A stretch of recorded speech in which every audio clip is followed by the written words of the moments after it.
Hey there, this is sort of a follow-up to my last video for those that even watch and think that my experiences have value.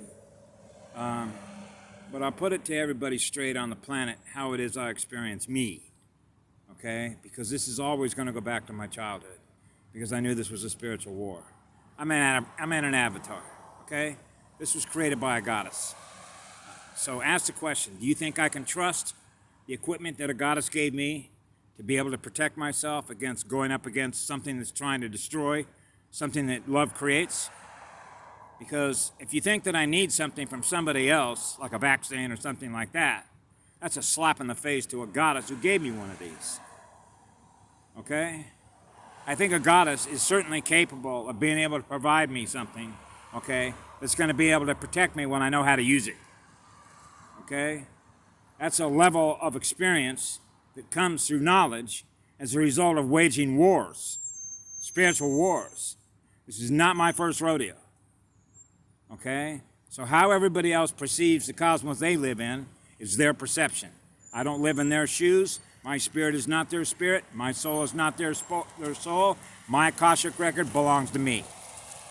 I'm a sovereign spiritual being. Okay?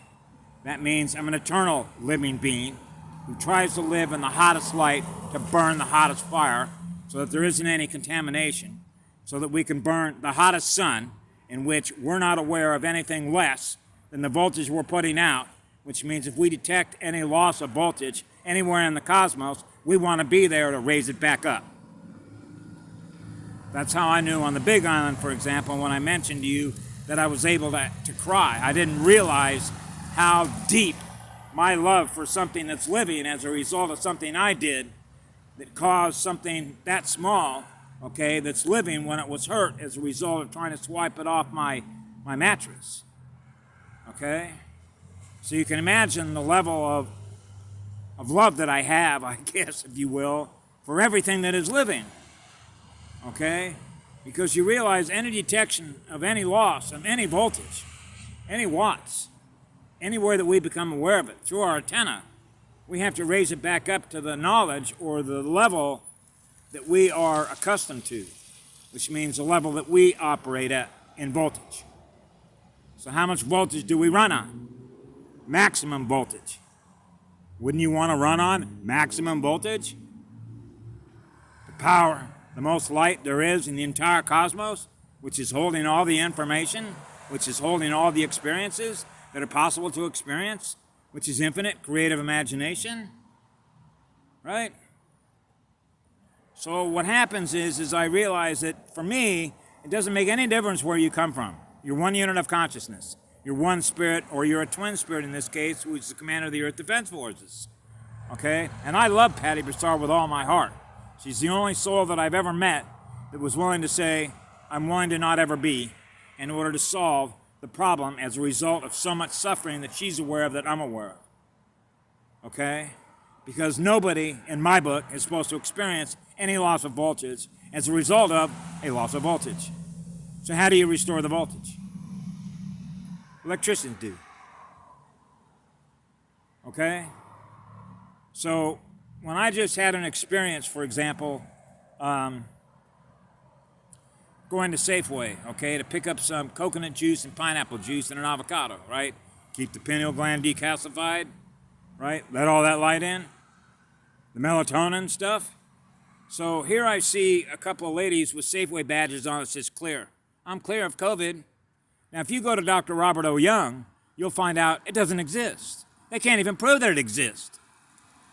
So if you believe that it exists and it exists in your mind, it doesn't exist in my mind. As a matter of fact, most everything that I've experienced since I've been here, with the exception of being with my goddess, isn't real to me. I memory dump most of that stuff all the time. Because why would you want to experience something that is anything less than the hottest light, the purest energy, the purest spirit, in which you don't experience any contamination that is coming back to you, which is biofeedback. That's what runs a lower biofeedback time loop. Because we're in here with so many beings that are running such low frequency energy, which tells me, because I experience it, that there's an enormous amount of electrical resistance in her planet. okay, as a result of everything that was done here. All the sacrifices, all the killing, all the trauma on a mass scale. And that doesn't even include all the beings that are here from all over Hell's Half Acre wearing skin suits. So when you think about control and fear and what we call perception, I remember taking a class, for example, when I was a graduate student at the University of Arkansas, and we got down to when we do studies, right? So when we do studies, we want to do what? Ask the simplest questions. And why do we want to ask the simplest question? To try and get an answer to the question. Control what? The variables. Things that are possible that can skew or have a underlying causality. So how many things are connected in communication, which represents consciousness, or a signal representation of something that is going to affect the result that we're looking for? Can you quantify that on an interdimensional, hyperdimensional scale? When you begin to realize that if your source and everything else that is higher, don't they have a communication connection with somebody who's experiencing who they are down here? Or is that communication cut off? And if it's cut off, how come and how is that done? So I know how they communicate with me and how they have access to me, which is through my biochip. Because I was experiencing things I'm not supposed to experience as soon as my circuits were up and running.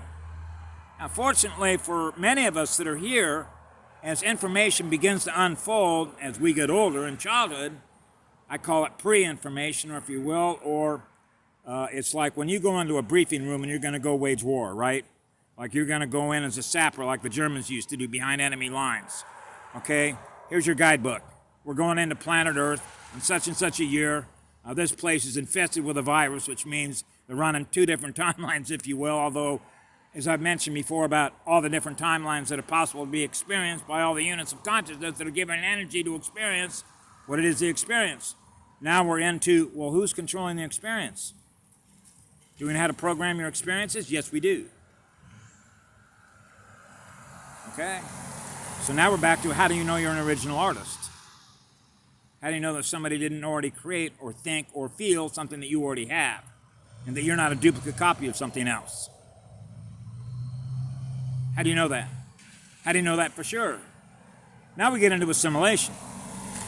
So imagine somebody walks up to a light worker or a light warrior, shakes their hand, and next thing you do is you've been assimilated. Is that possible? Yes. That's called programming. That's called energy transfer. That's called information transfer. That's called data transfer. Which means that data that's now running, okay, that is connected to something else that you're not aware of, and the next thing you know is whatever you thought you were in the beginning is no more what you thought you were. Now you're what it is. Now it's got control over what you experience. Because that technology exists. So there's a difference between a programmer and a deprogrammer. Which basically is to go in and clean out all your files. All the corrupted data. That did what? Kept you in a time loop in order to feed off your battery. Use your soul as food. Okay? So I remember one time when Patty Broussard, for example, told me how when I tried to make sense of how it is that the Andromeda Council of 12 would ever allow for something that essentially is assimilation to be here on this planet when this is a classroom and a hospital zone. That's sort of counterintuitive, isn't it? So it's like you have more questions. So now you're looking for more answers. Because you're not getting all the answers. So your intuition had to provide for them. So you get them. Source and the girl on the planet will provide the answers because she does for me. Okay? So that's one of the benefits of being in one of her avatars with her DNA.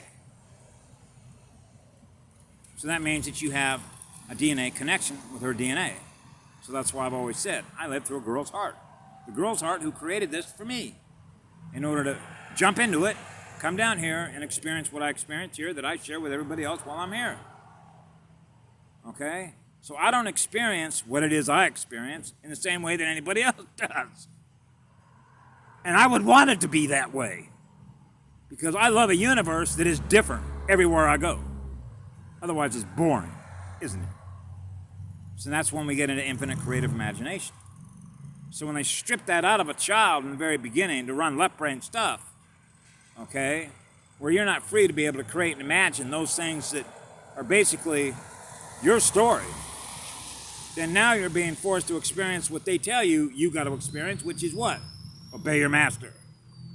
And that's what they do, which is not only a violation of free will, but it means that your journey does not belong to you. You're a slave. So if you're choosing to be a slave, that's your free will to do that. But with me, I'm a free spirit, which means I'm not going to let somebody attach itself to me to tell me that my journey is based on what they say it is. No, I'm sorry, but I write my own books. I write my own stories that go on forever. Remember I shared with you about how all those books, all those stories that I've already experienced have already been written? So all I have to do is write them. So when I write them, that means I have to go down to a slower speed, use memory to recall it, and then write about it. See how that works? Remember when I mentioned about the anchor up on top of El Capitan? Why am I going to rappel down the side of that mountain when I've already done it? It's already written in my story. Because I can do it in a physical body. Okay? So we're the author of our own stories. And what allows us to be able to do that is the amount of voltage that we pull. Think about it. We have access to 15 million volts. Okay? In every single one of our cells. Multiply that by 57 trillion. Get the picture? That's a lot of voltage. That's why I love to be around molten voltage. The highest, most powerful electricity. That's why I love to go over to the Big Island when they had the Kilauea volcano that was flowing molten voltage down into the ocean. Wow. Now, I don't know about you, but that's the kind of energy that I just thrive on. Right? So, I figure worst comes to worst, I'm just going to go jump on a volcano. Go be with her. Wrap my spirit around hers. She's the one who gave me this. So I'm going to give it back to her. See how that works? I love you all. Have a good night. I love you, Patty Broussard, and all the light warriors and light workers that are here trying to liberate the consciousness and spirit that is here in this realm. Thank you for everybody that is here. This is the most exciting time to experience the Milky Way University campus system. Bye now. Be good to yourselves.